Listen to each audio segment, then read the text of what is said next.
रात के 9 बजे का टाइम था। मैं अपने घर की तरफ जा रहा था। घर के नज़दीक था कि गली में एक घर में से रोने की आवाज़ आ रही थी। बच्चे के रोने की आवाज़ थी। बच्चा रोए जा रहा था, उसकी वालदा उसको डांट रही थी और मैं ना चाहते हुए भी वहां रुक गया। चंद लम्हों के लिए रुका तो फिर दिल किया कि घर जाऊं इनके और पता करूं कि क्या मसला है, उसकी वालदा क्यों उसको मार रही है। क्योंकि बच्चे का जो वालिद था वो फौत हो चुका था, बच्चा यतीम था। तो बच्चे ने शायद कोई गलती कर ली होगी जिसकी वजह से वालदा उसको मार रही थी। मैंने दरवाज़ा खटखटाया तो आवाज़ आई, भाई अंदर आ जाओ। मैं अंदर गया हूँ। अंदर जाकर क्या देखता हूँ कि उसकी वालदा उसको हल्के हाथों से मार रही है और साथ खुद भी रो रही है, बच्चे को भी रुला रही है। मैं परेशान हो गया। मैंने कहा, बहन आप खुद भी रो रही हैं, बच्चे को मार रही हैं, बच्चा भी रो रहा है, तो मसला क्या है? अब वो कहती कि ये निकम्मा पता नहीं क्यों मुझे तंग करता है। मैंने कहा क्या हुआ? तो कहती कि मैं मजबूरी में लोगों के घरों में काम करती हूँ और काम करके अपने इतने पैसे कमाती हूँ कि इसकी तालीम के अखराजात पूरे कर सकूँ। लेकिन ये रोज़ाना स्कूल लेट से जाता है, घर स्कूल के बाद लेट आता है और वर्दी भी रोज़ गंदी की होती है। मुझे रोज़ स्कूल से शिकायत आती है। मैं चाहती हूँ कि ये पढ़ लिख कर एक अफसर बन जाए, लेकिन ये बच्चा जो है ना, ये मुझे रुसवा करने के चक्कर में लगा हुआ है। इसलिए इसको डांट रही हूँ कि शायद ये सुधर जाए। अच्छा, मैंने उस दोनों को प्यार से समझाया। समझाने के बाद मैं वहां से निकला और घर चला गया। चंद दिन गुजरे कि घर वालों ने कहा कि आज सब्जी और फ्रूट चाहिए और आप मंडी से लेके आए, हमें फ्रेश सब्जी और फ्रूट ला के दें। कुछ मेहमान आने थे। मैं घर से निकला हूँ, सीधा मंडी चला गया हूँ। मंडी पहुंचा हूँ और स्कूल का टाइम हो चुका था। उधर से मंडी खुली, उधर से स्कूल का टाइम है और मैंने क्या देखा कि वही बच्चा मंडी के अंदर बड़ी अच्छे अंदाज में साफ सुथरी वर्दी है और दाखिल हो रहा है। और उसके बाद उसने क्या किया कि जो बड़े बड़े ताजर सब्जी खरीदते हैं, फ्रूट खरीदते हैं, उनकी बोरियों में से कुछ सब्जी कुछ फ्रूट नीचे गिर जाता है। वो उस फ्रूट को उठाता है, अपनी झोली उठा के उसमें डाल रहा है, उसमें जमा कर रहा है। और कुछ देर के बाद वो कुछ सब्जी और फ्रूट जो है वो जमा कर लेता है। उसके बाद वो जाकर कहीं बैठता है एक दुकान के सामने और उस दुकान के सामने बैठकर अपनी नन्ही सी दुकान लगाता है। 2-3 किलो सब्जी उसने जमा कर रखी होती है और आवाजें लगाना शुरू कर देता है, सब्जी ले लो, ताजी सब्जी ले लो। एक नन्ही सी जान और प्यारी सी आवाज बड़े ऊंचे अंदाज में एक सब्जी फिर फरोख्त कर रही हैं। तो मैं बड़े हैरान कुन अंदाज में उस बच्चे को देखने लगा। अब मैं उस बच्चे के पास नहीं गया, मैं एक साइड में छुप कर बैठ गया। अब मैं बैठा ही था कि उस दुकान का जो मालिक है वो उठकर आया और उसने आकर उस बच्चे को धक्का दिया और उसकी दुकान को पाँव से खत्म कर दिया, ठुड्डा मारा और सारी चीजें बिखेर दी। बच्चे ने फिर उठकर अपने आंसू पोंछते हुए सारी सब्जी को इकट्ठा किया और थोड़ा सा आगे बढ़ा।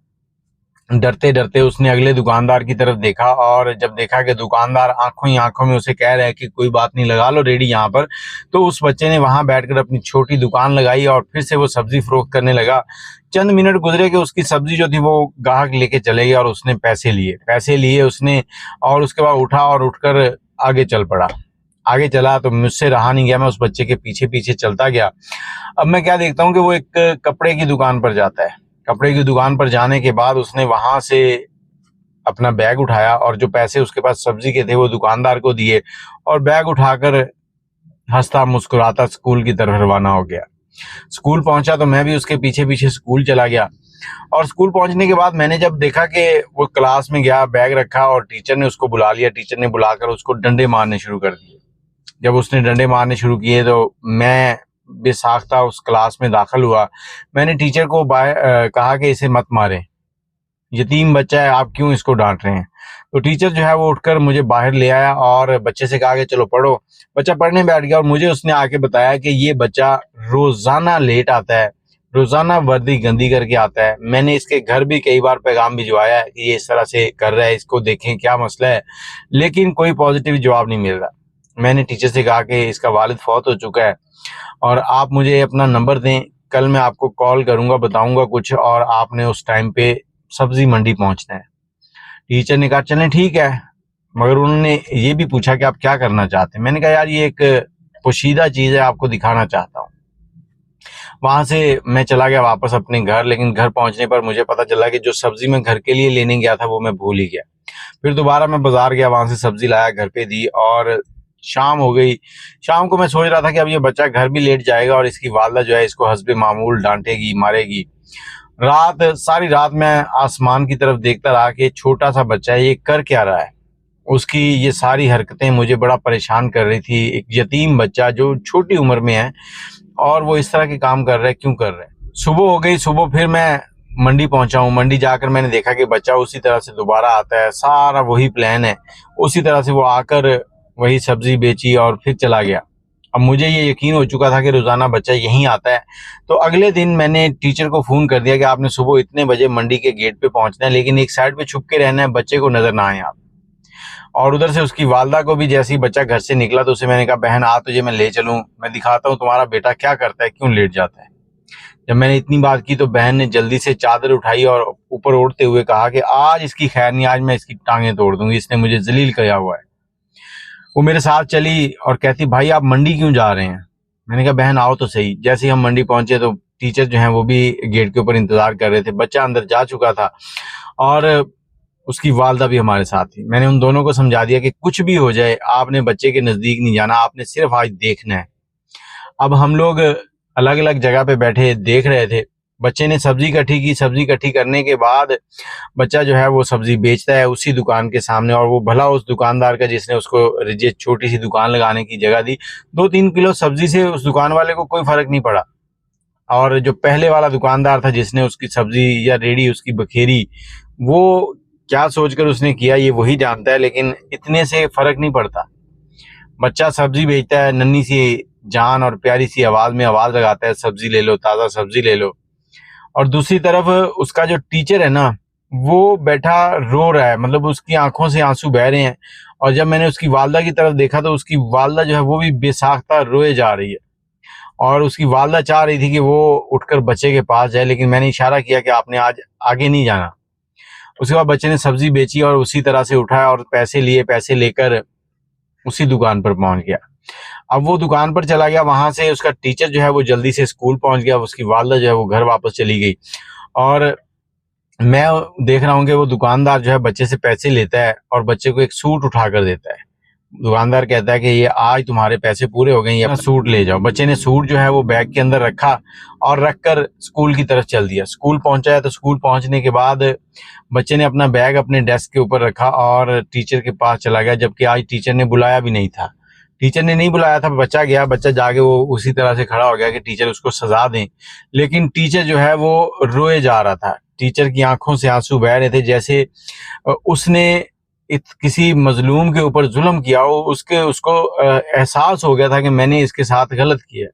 टीचर ने बच्चे का माथा चूमा और माथा चूमकर उसको गले से लगाया और कुछ देर प्यार किया।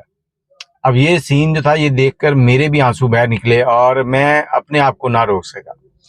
टीचर ने बच्चे को वापस जाकर बैठने को कहा और क्लास से बाहर आ गए। बाहर मैं भी खड़ा था, हम दोनों एक दूसरे को देखते हुए रो रहे थे। और मैंने टीचर को बताया कि ये पैसे उस दुकान पर देने के बाद एक सूट लेकर आया है। हमने बच्चे को बाहर बुलाया तो हमने उससे पूछा कि ये सारा काम तुम क्यों कर रहे हो। बच्चे ने बताया कि मेरी वालदा जो है वो लोगों के घरों में काम करती हैं, अमीर लोगों के घरों में, लेकिन मेरी वालदा के पास कोई ऐसा अच्छा सूट नहीं है जो मैं उन कह सकूं कि मेरी वालदा अपने जिस्म को अच्छे से ढक सकें। कुछ ना कुछ फटे हुए हैं कहीं ना कहीं से, तो मुझे वो बहुत बुरा लगता था। और मैंने ये मेहनत इसीलिए की कि एक सूट लेकर अपनी माँ को दूंगा ताकि उसका जिस्म जो है वो ढक जाए। और मेरे मुंह से अल्फाज निकले कि आज फिर तुम अपनी माँ को ये सूट दोगे। तो बच्चे का जवाब सुनकर मैं हैरान रह गया। बच्चे ने कहा, नहीं, आज मैं ये सूट अपने दर्जी को दूंगा और सिलाई के लिए, और चंद दिन और लगेंगे, मुझे मंडी जाना पड़ेगा। उसके बाद मैं जब मंडी से पैसे जमा कर लूंगा, दर्जी की सिलाई की फीस पूरी हो जाएगी, तो फिर ये सूट जाकर अपनी माँ को दूंगा। ये कहानी हम सब के लिए सबक है कि हर बच्चा अपनी माँ से उतना ही प्यार करता है, लेकिन गरीब के बच्चे कब तक इसी तरह से ठुड्डे खाते रहेंगे, कब तक इसी तरह से परेशान रहेंगे। क्या हम लोग अपने इर्द गिर्द रहने वालों का ख्याल नहीं रख सकते। ये बच्चा अपनी माँ के लिए, उसकी माँ उसके लिए काम कर रही है। बच्चा सोच रहा है कि मेरी माँ मेरे लिए काम कर रही तो मुझे भी कुछ करना चाहिए। बच्चा माँ के लिए कर रहा है। ये कहानी कहने को कहानी है, लेकिन ये एक हकीकत है। आज न जाने कितने इसी तरह के मासूम बच्चे रोज स्कूल देर से जाते हैं और टीचर से भी डांट सुनते हैं और खामोशी से अपना काम करना चाहते हैं। कभी उनको समझने की कोशिश करें, उनकी हेल्प कर दिया करें। अगर आपके इलाके में कोई ऐसे लोग हैं जिनके बच्चे यतीम हैं, उनके घर की खैर खबर जरूर रखा करें। गाहे बगाहे आते जाते उनको कुछ ना कुछ जरूर दिया करें, चाहे सदका ही दे दिया करें, क्योंकि सदका आपकी बिलाओं को टालेगा और उनकी मुश्किलात को कम कर देगा। और हो सकता है कि मेरा रब आपके इस सदके से राज़ी हो जाए और आपकी सारी ज़िंदगी की मुश्किलात ख़त्म हो जाए। मैं वो अल्फाज बयान नहीं कर सकता जो इस वक्त मेरे अंदर चल रहे हैं कि उस बच्चे के लिए मैं क्या कहूँ। और वो माँ घर जाकर इतना रोई कि शायद ज़िंदगी में कभी ना रोई हो, क्योंकि उसने ये महसूस किया कि वो इतने अरसे से अपने बच्चे को मार रही थी, जबकि उसका बच्चा उसी का तन, उसी का जिस्म ढांपने के लिए मेहनत कर रहा था और उसके लिए पैसे कमा रहा था। अपनी राय कमेंट में ज़रूर दीजिएगा। आप मुझे इजाज़त दें। अल्लाह हाफ़िज़।